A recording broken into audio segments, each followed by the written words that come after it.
The city lights of Manhattan usually felt like a crown Alistair Sterling had fought a decade to wear. But tonight, they felt like a cage. He adjusted his silk tie in the reflection of the glass-walled restaurant, his mind already drifting to the merger meeting scheduled for 6 a.m. He didn't do blind dates. He didn't do surprises. But his mentor, the only man Alistair owed anything to, had insisted. "She's different, Alistair. Just one dinner. For me." Alistair checked his Patek Philippe. "I have exactly 45 minutes for this," he muttered to the empty table. Then she arrived. She wasn't wearing the designer labels he was used to seeing on the women who circled his orbit. She wore a simple, structured charcoal dress and a coat that looked like it had seen 100 autumns. Her hair was pulled back, revealing a face that was strikingly calm. Too calm for someone sitting across from one of the most powerful CEOs in the country. Alistair didn't stand. He didn't smile. He simply gestured to the chair. "I'm Alistair Sterling. I assume you know that. And you are Celia." The woman sat down, her movements fluid and graceful. She didn't look intimidated by the five-star opulence or the man whose face was on the cover of Forbes. She looked at him with an expression that sat somewhere between pity and recognition. "I'm Celia Marlowe," she said. Her voice was low, melodic, and strangely familiar, like a song he had heard in a dream he'd long since forgotten. "And you're wrong, Alistair. You don't have 45 minutes. You have a lifetime of things you've forgotten, and I think it's time we started with the first 10 years. Alistair froze, his hand hovering over his water glass. "I'm sorry. Have we met? If this is a pitch for a foundation or a job." Celia reached into her vintage leather bag and pulled out a small, weathered envelope. She slid a single physical photograph across the white linen tablecloth. It was a Polaroid, the edges yellowed with time. Alistair looked down. His heart, usually a cold, precision-tuned machine, skipped a beat. In the photo, a younger, leaner Alistair was laughing, really laughing, in a rain-slicked alleyway in London. He was wearing a threadbare coat, his arm wrapped tightly around a girl whose face was buried in his chest. They looked poor, cold, and more alive than Alistair had felt in a decade. "Who is this?" Alistair whispered, his voice cracking. "Where did you get this?" Celia leaned forward, the candlelight catching the amber in her eyes. "You don't remember, do you? You don't remember the girl who worked 3 jobs so you could finish your degree. You don't remember the girl you promised to come back for before the money became more important than the man?" Alistair felt the air leave the room. He looked from the photo to the woman sitting across from him. The eyes, the way she tilted her head. It was her. "Celia," he breathed, the name tasting like ash and old silk. "Hello, Alistair," she said softly.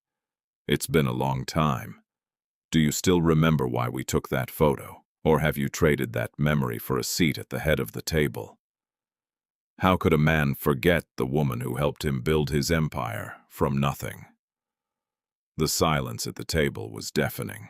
Alistair's phone buzzed, a text from his COO about a crisis in the London office. But for the first time in his life, he didn't reach for it. He couldn't take his eyes off the photograph. "London," he murmured. "The flat on Kennington Road, the one with the leak in the ceiling. And the heater that only worked if you kicked it twice," Celia added, a ghost of a smile playing on her lips.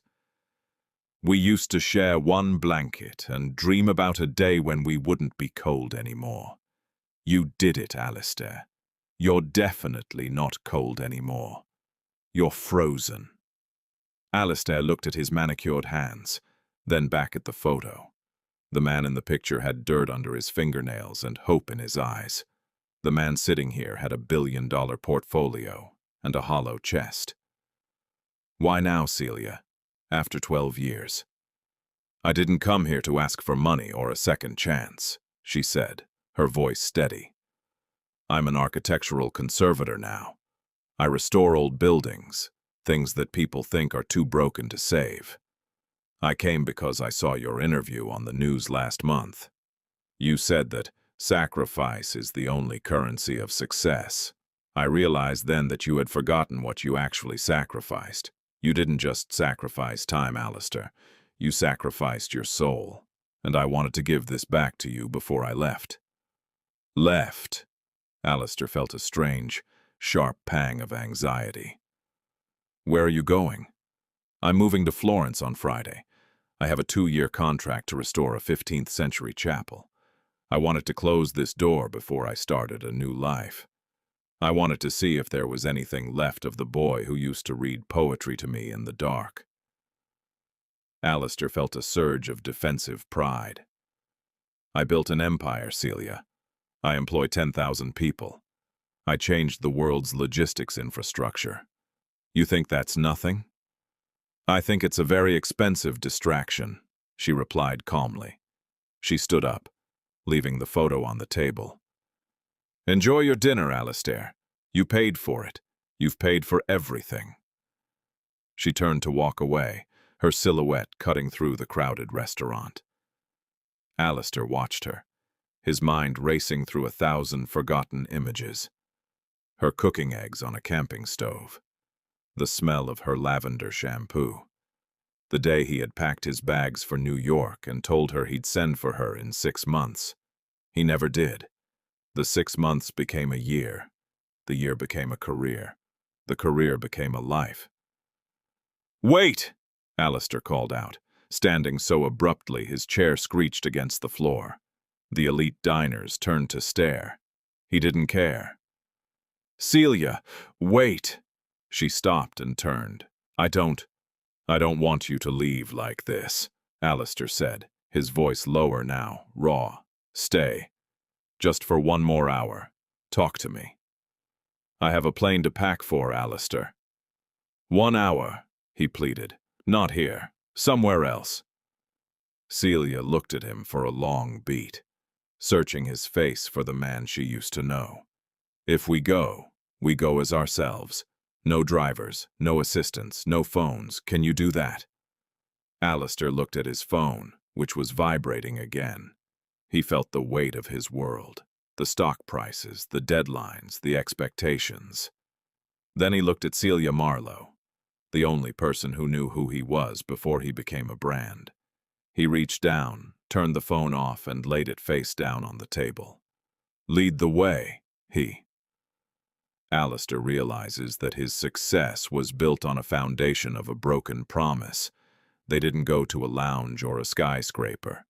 Celia led him to a small, cluttered workshop in Brooklyn, her studio. The air smelled of sawdust, linseed oil, and ancient stone. It was a far cry from the sterile glass and steel world Alistair inhabited. "This is where I spend my time," Celia said, tossing her coat onto a workbench. "I fix things that the world has forgotten how to value." Alistair walked around the room, touching the rough edges of a limestone carving. "It's quiet. It's honest," she corrected. She sat on a stool and looked at him. "Why did you stop calling, Alistair? I'm not asking out of bitterness. I genuinely want to know the moment you decided I wasn't part of the plan." Alistair leaned against a heavy timber beam. The truth felt heavy in his throat. "It wasn't a moment, Celia. It was a slow erosion. I arrived in New York with nothing. I was working 20-hour days. I was surrounded by people who had everything: money, connections, pedigree. I felt like a fraud. I told myself I'd call you when I'd made it, when I could buy you the life I promised. But the definition of making it kept moving. 1 million wasn't enough. 10 wasn't enough. 100 wasn't enough." He looked at her, his eyes clouded with regret. "By the time I felt I was enough, I realized I had become someone you wouldn't recognize. I was ashamed. It was easier to pretend the past didn't exist than to face the fact that I'd traded the only person who loved me for a pile of gold." Celia watched him, her expression softening. I didn't want the life you promised, Alistair. I just wanted the man who promised it. I know that now, he said softly. For the next few hours, the billionaire and the restorer talked. They didn't talk about profit margins or dividends. They talked about the dreams they had at 22. They talked about the books they'd read and the places they'd wanted to see. Alistair found himself laughing, a real chest-deep laugh, at a story Celia told about a failed attempt to hike the Highlands. For a moment, the years melted away. But then, Alistair's watch chimed, a midnight reminder for a global briefing. The spell broke. "You should go," Celia said, her voice tinged with a familiar sadness. "Your world is calling." "Celia, you're a good man, Alistair, deep down, but you've built a very tall wall around that man. I'm leaving for Florence on Friday. I don't think I can be the one to climb it. Let me see you again, before you go, one last time," Alistair said, his voice urgent. Celia looked at the door, then back at him. "Thursday night, my apartment. No restaurants, no scenes, just dinner. We'll cook. If you can handle being a normal person for 3 hours, come." Alistair nodded. "I'll be there." As he walked out into the cold Brooklyn air, his phone back in his hand, the notifications flooded in. 142 unread messages, 12 missed calls. But for the first time, they felt like noise. He looked back at the small, warm light of the workshop window. He had 48 hours to figure out if he was the CEO of Sterling Dynamics or the boy from the London rain. Can Alistair actually turn off his life, or is he too far gone into the machine of his own making? The next 2 days were a blur of internal conflict. Alistair sat in boardrooms, but he saw the yellowed Polaroid. He looked at spreadsheets, but he thought about the smell of sawdust in Celia's studio. On Thursday afternoon, his lead counsel, a sharp woman named Sarah, walked into his office. "Alistair, the Italian acquisition is hitting a snag. We need you on a flight to Rome tonight. If we aren't there by morning, the deal is dead." Alistair looked at his calendar. Thursday night. "Reschedule it," he said. Sarah blinked. "Excuse me. This is a $4 billion deal. We've been working on this for 18 months. "I have a dinner engagement," Alistair said, his voice flat. "With who? The governor? The prime minister? With someone I should have had dinner with 12 years ago," Alistair replied. Sarah stared at him as if he had sprouted a second head. "Alistair, you're acting unlike yourself." "No," Alistair said, standing up and grabbing his coat. "For the first time in 12 years, I'm acting exactly like myself." He arrived at Celia's apartment at 7 p.m. sharp. He wasn't carrying a bouquet of expensive roses or a bottle of vintage wine that cost more than a car. He was carrying a bag of groceries in a small wrapped box. Celia opened the door, wearing an oversized sweater and jeans. She looked surprised. "You actually came. I heard the news. I thought you'd be on your way to Rome." "The Romans can wait," Alistair said, stepping inside. "I heard you like to cook. I brought ingredients for that pasta we used to try to make in London. The one with the lemons and the garlic, because that was all we could afford." Celia's eyes sparked with a mixture of amusement and something deeper, hope. "You remember the lemon pasta?" "I remember everything now," he said. "It just took a while for the fog to clear." They spent the evening in her small kitchen. There was no chef, no server, no polished silver. Alistair chopped garlic while Celia boiled the water.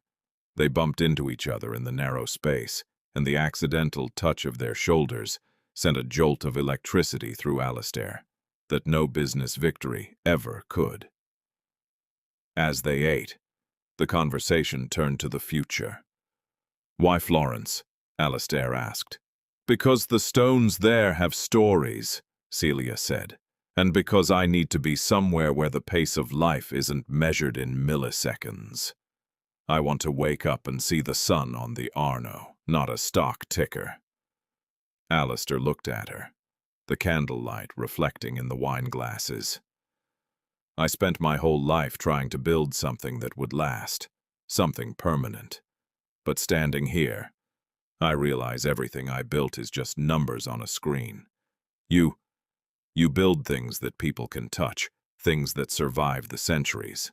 It's not about what you build, Alistair, she said softly. It's about why you build it. You built your empire because you were afraid of being poor again. You were running away from the boy in that photo. But that boy was the best part of you. Alistair reached across the table, his hand covering hers. She didn't pull away.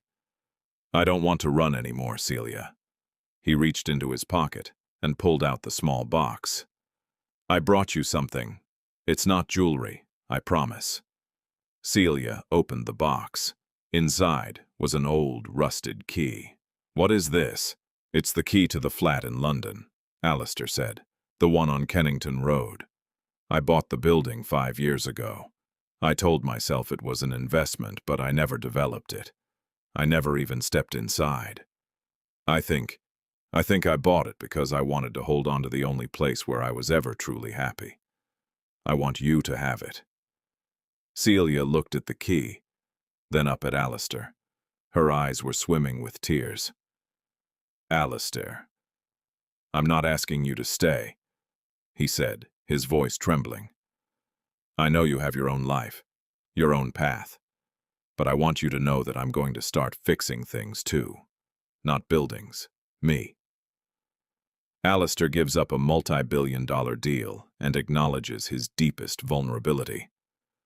The morning of Celia's departure arrived with a gray, drizzling sky, a mirror of the day they had taken that Polaroid in London.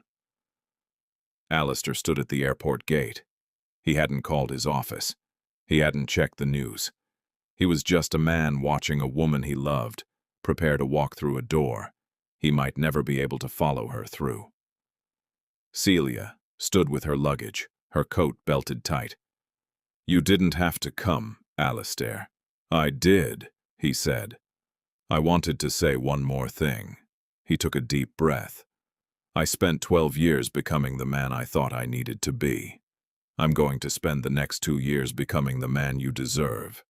I'm stepping down as CEO. I'm going to run the foundation, the restoration side. I want to help save the things that are being forgotten.